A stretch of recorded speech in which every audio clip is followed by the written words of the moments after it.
ঈদের জন্য আমি ব্লগগুলো দিচ্ছি, এটা বলতে আমার অনেক হাসি আসছে, কারণ ঈদ চলে গেছে প্রায় 1 সপ্তাহ 10 দিন তো হয়েই গেল।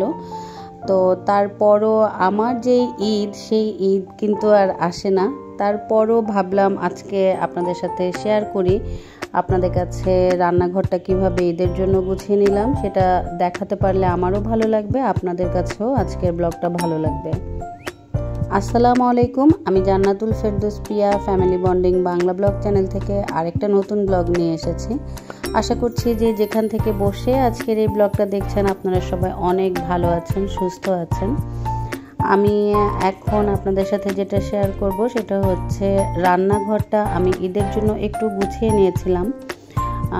পুরোপুরি ডিপ ক্লিন আমার করা লাগেনি, আগেই গোছানো অবস্থায় ছিল, তবে আমি কিছু কিছু জিনিস একটু চেঞ্জ করেছি, টুকটাক জিনিসগুলো খুব ভালো করে মুছে পরিষ্কার করে নিয়েছি। তো সেটাই একটু আপনাদের সাথে আমি শেয়ার করে দিচ্ছি। যারা আমার আগের ব্লগগুলো দেখেছেন বা সবসময় যারা আমাকে ফলো করেন, আমার প্রিয় আপু ভাইয়ারা তো আমার ব্লগগুলো দেখেন, জানেন যে আমি কিন্তু মোটামুটি পরিষ্কারের উপরেই রাখি আমার রান্নাঘরটা, সব সময় মুছে রাখার চেষ্টা করি। সেই জন্য অনেক যে তেল চিটচিটে ভাব সেটা কিন্তু আমার রান্নাঘরে হয় না। তো আমি এখন জাস্ট একটু গ্লাস ক্লিনার দিয়ে আমার যেই জারগুলো আছে, মশলার জারগুলো, সেগুলো আমি মুছে নিচ্ছি। আর এই গ্লাস ক্লিনারটা আমি রেডিমেড যে দোকানে পাওয়া যায় সেটা দিয়েই করছি, ঘরে বানানো গ্লাস ক্লিনার আমি কখনো আসলে সেভাবে বানাইও না, আর আমার প্রয়োজনও পড়েনি।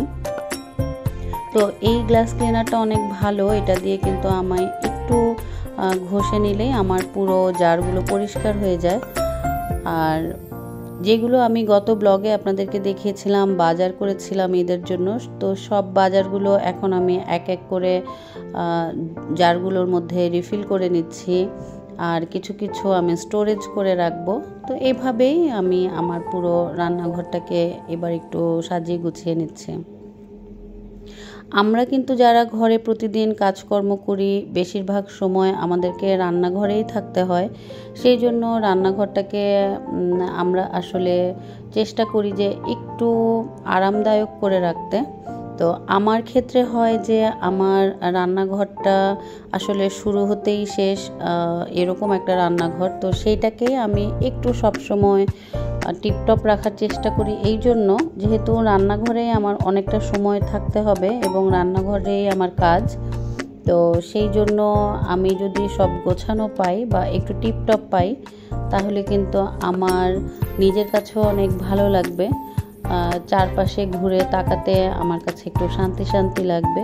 তো সেই জন্যই কিন্তু আমি সবসময় চেষ্টা করি আমার রান্নাঘর আমি গুছিয়ে রাখতে, আর এই কারণেই কিন্তু আমার রান্নাঘরটা আমার কাছে ছোট মনে হয় না। আমরা আসলে মানুষরা এমনই, আমাদের প্রয়োজন কখনো শেষ হয় না। আমাদের যত আছে আমরা চাই তার থেকেও আরও বেটার থাকতে, তার থেকেও আরও যেন ভালো হয়। তো আপনি এখন যে অবস্থার মধ্যে আছেন বা আমরা এখন যে অবস্থার মধ্যে আছি সেই অবস্থাটাই কিন্তু আমাদের জন্য বর্তমান।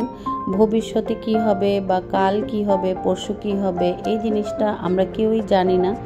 আর সেই জন্যই কিন্তু আমি সবসময় চেষ্টা করি যখন যেখানে যে অবস্থাতেই আমি আছি বা থাকবো সেই অবস্থাটাকেই আমি আমার অনুকূলে নিয়ে আসবো এবং আমার মতো করে ভালো থাকবো। আর আজকে এই পর্যন্ত এতক্ষণ ধরে যারা আমার এই রান্নাঘরের ভিডিওটা দেখছেন, আমি তাদের সবার উদ্দেশ্যে বলছি যে ভিডিওটা দেখতে দেখতে প্লিজ একটা লাইক দিয়ে দিবেন। আর এটা আমার অনেক মানে খারাপ লাগা থেকেই বলছি, কারণ ভিডিও আপনারা দেখেন সত্যি, কিন্তু একদমই আপনারা কেউ লাইক দিতে চান না। এটা আমি জানি না এটা কি মনের ভুলে হয় কি না, কারণ গত ব্লগের আগের ব্লগে আমি দেখলাম যে আমার 1K ছাড়িয়ে গিয়েছে ভিউজের ক্ষেত্রে, কিন্তু লাইক মাত্র 21টা পড়েছে। এটা তো একদমই অবাস্তব একটা ব্যাপার মনে হয় আর কি আমার কাছে। তো সেই জন্যই আপনাদের কাছে আমার এই রিকোয়েস্টটা রইল যে হয়তো আপনারা ভালোবেসে আমার ভিডিওটা দেখছেন, না দেখলে আমার এত ভিউজ হওয়ার কথা না, এবং আপনাদের যে ওয়াচ টাইমটা সেটা কিন্তু আমি বেশ ভালো পাচ্ছি আলহামদুলিল্লাহ। সেটার জন্য আপনাদের সবাইকে অনেক অনেক ধন্যবাদ। কিন্তু শুধু একটাই রিকোয়েস্ট যে আপনারা আমার ভিডিওটাতে লাইক দেন না। তো যারা আমার এই ভিডিওটা দেখেন সেই সমস্ত আপু ভাইয়াদের উদ্দেশ্যেই বলছি যে প্লিজ একটা লাইক দিয়ে দিবেন। আর যারা আমার এই চ্যানেলে নতুন, আমাকে আজকেই প্রথম দেখছেন, যদি আমার এই ভিডিওটা ভালো লাগে, দেখতে দেখতে কোথাও যদি পছন্দ হয়ে যায়, তাহলে চাইলে কিন্তু সাবস্ক্রাইব করে আমার বন্ধু হয়ে যেতে পারেন। আর যদি আরেকটু বেশি ভালো লাগে তাহলে কিন্তু চাইলে বন্ধু এবং পরিবারের সাথে শেয়ারও করে দিতে পারেন। এইদিকে আমি কি করছি একটু আপনাদের সাথে বলি। আমি কাবাব মশলাটাকে ঢেলে নিয়েছি, কিন্তু কাবাব মশলা আমি তো পরে বুঝতে পারবো না, আর আমি লিখেও রাখি না বোতলে।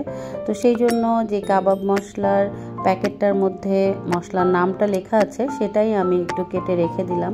তো এভাবে করেই আমি আপাতত রাখছি আর কি, যেন আমি বুঝতে পারি। বাকি সব মশলাগুলো কিন্তু আমি এভাবে রাখি, যেটা আমার কাছে একটু কনফিউশন মনে হয়, আমি সেই ধরনের জিনিসগুলো এভাবে কাগজের প্যাকেটটা থেকে কেটে তারপর ভেতরে রেখে দেই। আর এখন আমি যেই কর্নফ্লাওয়ার আছে সেগুলো একটু ঠিকঠাক করে সুন্দর করে রেখে দিচ্ছি।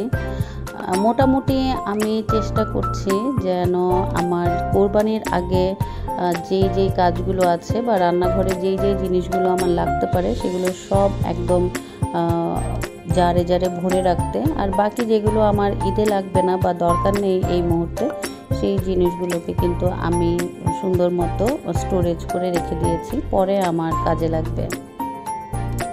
এই যে আমি যে মশলাগুলো এনেছিলাম সেগুলো কিন্তু রেখে দিচ্ছি। চাট মশলা, কাবাব মশলা, চটপটির মশলা, এগুলো সব আমি এভাবে করে প্যাকেটটা থেকে কেটে রেখে দেই। এতে করে দেখতেও আমার কাছে ভালো লাগে, আর হচ্ছে সহজে আমি খুঁজেও পাই। আর এই বুদ্ধিটা আমার হাজব্যান্ডের থেকে আমি শিখেছি আর কি। ও যখন দেশের বাইরে থাকতো তখন ও যেহেতু ব্যাচেলার ছিল, ওরও অনেক কিছু বুঝতে অসুবিধা হতো, তখনও এভাবে করে প্যাকেট কেটে কেটে জারে রেখে দিত। তো সেটাই একদিনও আমাকে বলছে যে এভাবে করে রেখে দিও, এভাবে করে রাখলে তোমার আইডেন্টিফাই করতে সুবিধা হবে। আসলেই কিন্তু এটা অনেক ভালো কাজে দিয়েছে। এখন আমি বাকি যেই কাজগুলো আছে সেগুলো করে নিচ্ছি। একটু বাচ্চারা বিস্কিট খাবে, সেই বিস্কিটের প্যাকেটগুলো বয়মে ভরে রাখছি। আর এই সমস্ত যেই ট্যাঙের বয়মগুলো আছে বা ট্যাঙের যেই পটগুলো আছে সেগুলো কিন্তু খুব ভালো, এগুলোতে অনেক কিছুই রাখা যায়। আর আমি অনেক কিছুই এখন ব্যবহার করব না, যেহেতু আপনাদেরকে একটা ব্লগে বলেছিলাম যে আমি আমার নতুন একটা বাসা হয়েছে আলহামদুলিল্লাহ।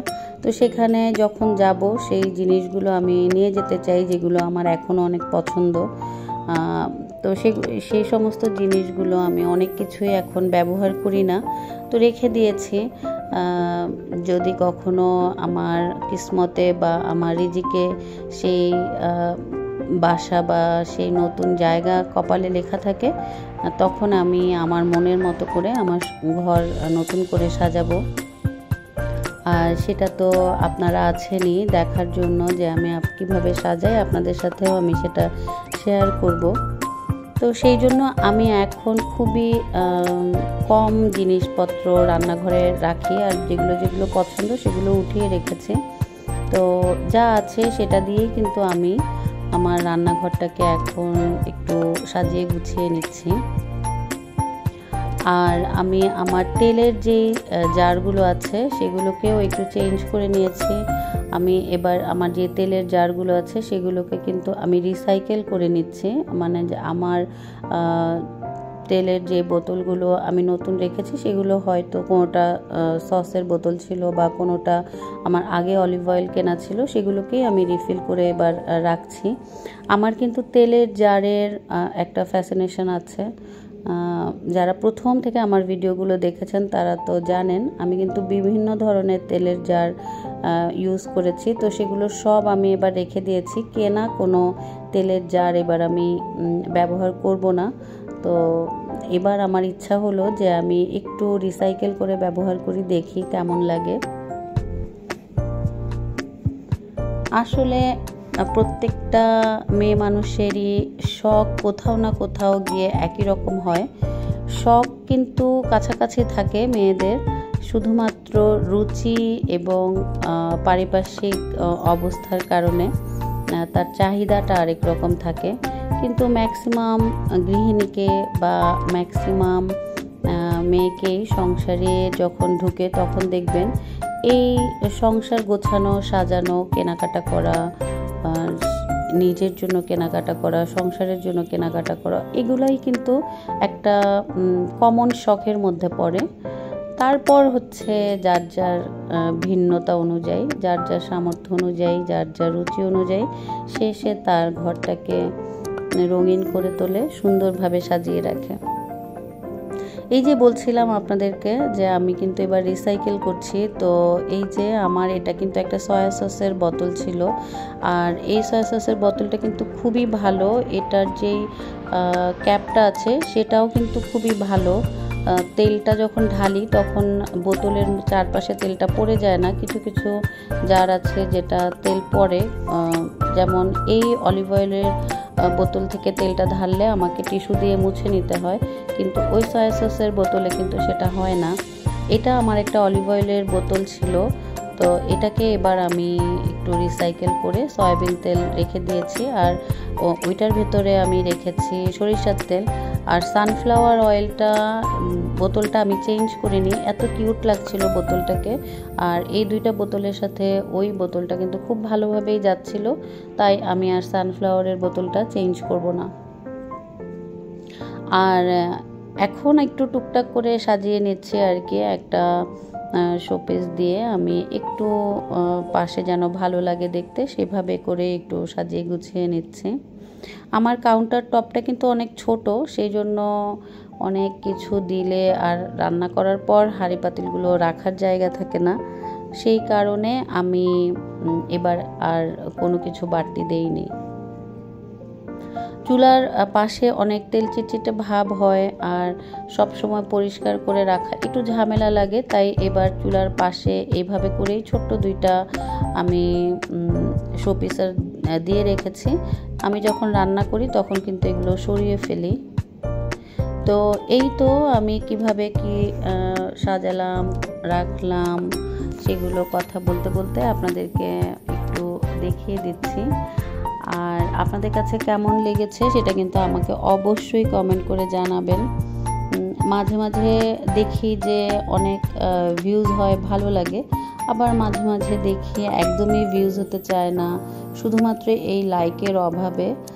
আর যখন ভিউজ হয় তখন কিন্তু অনেক বেশি ভালো লাগে। আর আপু ভাইয়ারা যখন সুন্দর সুন্দর কমেন্ট করেন তখন কিন্তু আমার কাছে অনেক ভালো লাগে। নেক্সটে আমি আপু ভাইয়াদের কমেন্টগুলো পড়ার চেষ্টা করব, প্রতিদিন চেষ্টা করব একটা করে করে কমেন্ট পড়তে। তো এই তো আজকের রান্নাঘরটা আপনাদের কাছে কেমন লেগেছে সেটা আমাকে কিন্তু অবশ্যই কমেন্ট করে জানাবেন।